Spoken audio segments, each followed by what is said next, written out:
উনি আমাকে বললেন যে জামায়াতে ইসলামীর একজনকে উনি দাওয়াত দিয়েছিলেন এবং শেষ মুহূর্তে আমার নাম শুনে উনি ক্যান্সেল করেছেন এবং বাজে কমেন্টও করেছেন।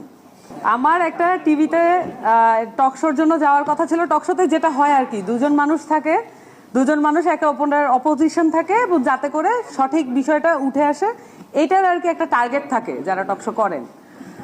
তো আয়োজক যিনি, উনি খুব দুঃখ ভরে আমাকে বলছেন যে উনি যে আসতে দেরি করছিলেন, তো আরেকজন যে ছিল আমি তো আর জানতাম না কে, উনি আমাকে বললেন যে জামায়াতে ইসলামীর একজনকে উনি দাওয়াত দিয়েছিলেন এবং শেষ মুহূর্তে আমার নাম শুনে উনি ক্যান্সেল করেছেন এবং বাজে কমেন্টও করেছেন। কমেন্ট করে ওনারা এটা ক্যান্সেল করে দিয়েছেন এবং বলেছেন যে মানে এরকম শোতে তাকে আর না ডাকা হয়।